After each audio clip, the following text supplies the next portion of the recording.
we have Mary Lever, who is the co-founder and CEO of Foodscape, one of the recent Decide Accelerator companies here in Ann Arbor.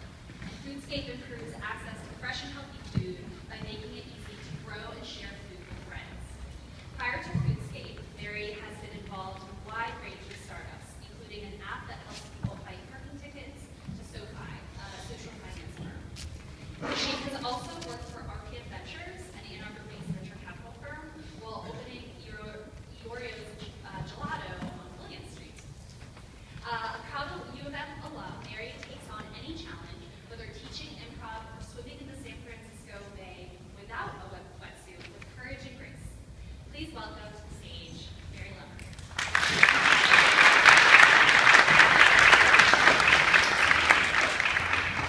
Thank you. When CLI asked me to participate in Entrepalooza, I was honored because it wasn't too long ago that I was sitting in the same seats that you are right here. And CLI being an integral part of my U of M experience before I even came to U of M. When I was 17, I went to the Michigan Growth Capital Symposium. And I was 17, I looked like I was 12. I was wearing all pink in a sea of black and gray. And I was probably one of 7 women there. And people were like, whose daughter are you? Why are you here? I was like, well, I'm an entrepreneur. And well, what's your business? I sell gelato. Well, that's cute. Little did I know that that would be the beginning to this journey, that I feel like I could really choose. I never said I'm going to be an entrepreneur. I didn't know what that was, really. I just wanted to create things. And now, years later, I thought when they asked me, what should I talk about? And I thought, well, put myself in your shoes, because it wasn't too long ago. What would I want to hear? And so I wrote a letter to myself. When I was in your seat. And I want to share that letter with you here today. Dear Mary, you made it. You made it another day. That's right, each day is precious in this life, and you have to take it day by day. I'm writing to share with you some advice, since I would have liked to hear this before I set down the path I took. Someday you'll be glad I warned you, that I told you unfiltered what it's really like to be an entrepreneur. So here are a few things you'll want to know. This may sound counterintuitive, since people label you as an entrepreneur, but go work for someone else. Join someone else's startup that's on a great growth trajectory. Observe everything. Take copious notes, either literal or in your mind. This is how you'll learn how to collaborate, how to manage, how to motivate, how to grow. You'll learn from other examples of leaders and organizational styles. From your experiences working for other leaders, you'll craft your own style. So when you're building and leading your team, you'll know what that means to you. Keep your former colleagues and bosses close. They'll be your biggest champions, future investors, and coworkers later. And if you're going to work for another company, and someday want to start your own company, work in product. What's product, you ask? Good question. Especially since there's not a major here at Michigan called product. Product roles depend on the company, but at a high level, you'll collaborate with other teams in a company to create and launch the company's products. You'll work with designers, engineers, marketers, people you may want to work with in the future on your own product, or at least otherwise learn how to build something and ship something. Outside of building your own company, this is the best way to get experience building your own product and company. If you do go work for a company and want to start a company someday, if you wait until you're ready to start a company, you'll never do it. You'll never be ready. Nothing can prepare you for starting a company. If it's important to you and you deeply care about the problem you're solving, you're going to have to force yourself to do it. Force yourself to be uncomfortable. It will be uncomfortable. It will be like jumping into a cold pool after being in a hot tub. It will be cold, but oh so refreshing and worth it. When considering where to work and what to do, be opportunistic. If you do exactly what you think you'll end up doing, you're going to blind yourself to the amazing opportunities around you. Be Be open-minded, and you're more likely to end up on a rocket ship, actually headed to orbit. You'll end up being on the ground floor of a multi-billion-dollar company, saving people tons of money on their student loans, and saving the entire city of San Francisco from parking tickets. Take care of yourself. Your health is everything. If you don't have your health, you will suffer. It will affect more than just you. If you're tired and sick and low energy, you'll infect your teammates in your own drive. Eat well, exercise, sleep. You may pull some late nights and early mornings, but that's not sustainable in the long run. Let yourself sleep and treat yourself well. It's okay to take a day to relax. You'll have to force this too, because there's never a good time to take a vacation when you're running your company. It's like working out. If you take one solid rest day, you'll be stronger the next time because you allowed your muscles to repair. Same with taking a rest from work, whether an hour or an entire weekend. Be conscious and recognize when you need it. Do it in your most creative and clear thinking will come. You'll have a panic attack at least once, maybe once every couple months. That's okay. You're not alone. It happens to many. After a few panic attacks, bloody nose, and hospital visits, take a week off. Go to Mexico without internet connection.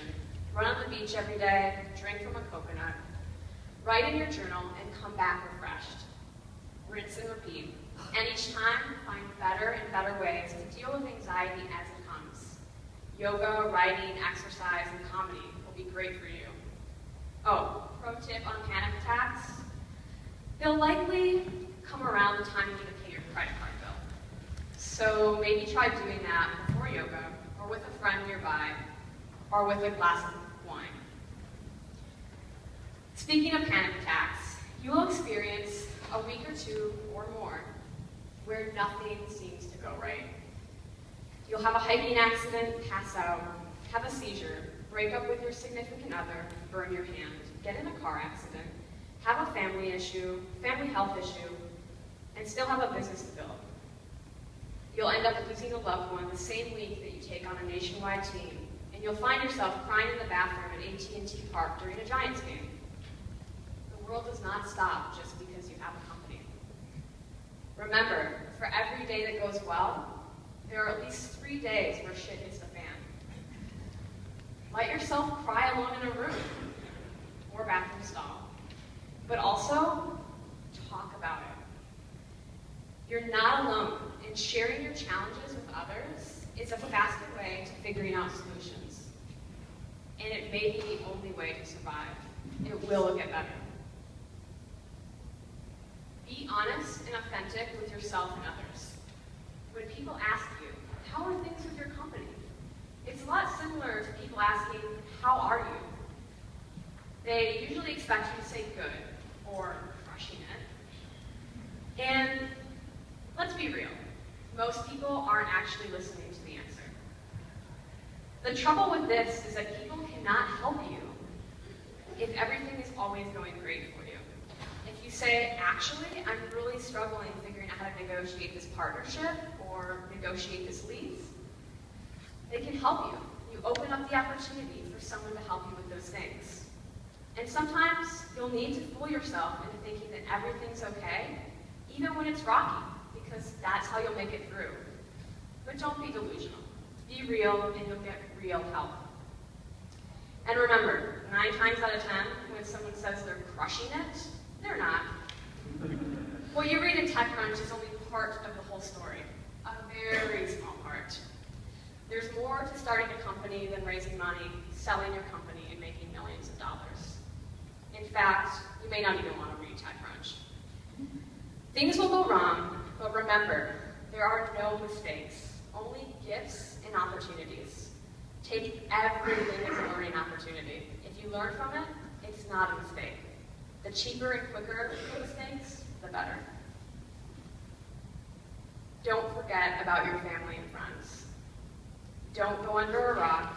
Don't ignore the people who care about you, because they'll be there when your company is not going well. You'll learn this the hard way, when you're deciding between missing your best friend's rehearsal dinner and a business competition. Think hard about who will be at your wedding or funeral, your best friend or the judges at the business competition. Then decide. And don't worry, you'll be able to make it up to your friend later. Sometimes the people who care about you most are most critical. You need these people around. The people who know you well, know when to challenge you, and when to tell you something sucks. Because there's a lot of enthusiasm and excitement about something new and innovative. But it's healthy to pull holes in it. No one after a demo day or a big presentation is likely to say, wow, that really sucked. Find someone you trust who will tell you when something sucks and that will also help you realize why and what you can do to improve it. Listen to your family and friends. They'll see things objectively that you may not see. Don't take everything as truth. But if enough people tell you that you're looking really unhealthy, they may be right. Do things that don't scale, but keep in mind, eventually they'll need to. There's that old adage, do things that don't scale. And it's true, you'll need to do things that don't scale at the beginning. Go door to door to potential customers. Wear 7 hats within your company. That's all fine, but don't forget that at some point, you'll need to make these actions more efficient. If you end up running around installing backyard farms for too long, consider what would happen if someone came to you and wanted 100 backyard farms installed. Could you handle it? If not, reconsider what you're doing that's not going to scale. There isn't a right or wrong way to raise money. You'll get a lot of no's.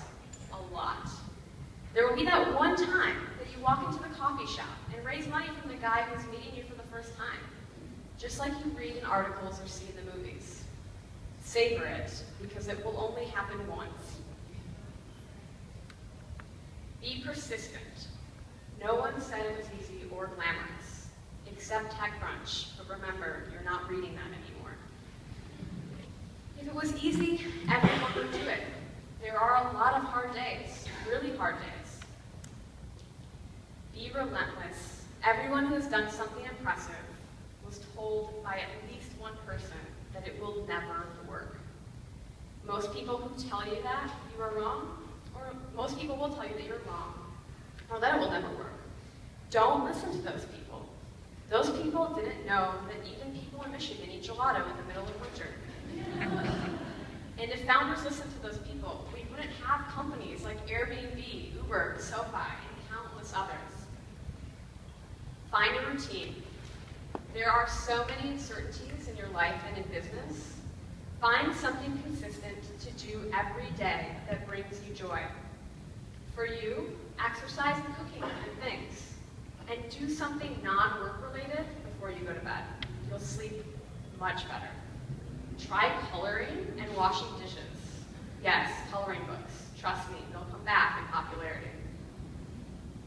Burn your fears. You won't realize this until later, but once you discover it, you'll be unstoppable. Every Friday, write down a fear and burn it. Pro tip, do this over a sink so you don't burn your hand again. Burning your fears will allow you to accomplish things you previously thought impossible, like swimming in the San Francisco Bay without a wetsuit, going backpacking in the middle of nowhere, falling in love, firing an employee, letting go of a customer, and raising money. The possibilities will be endless.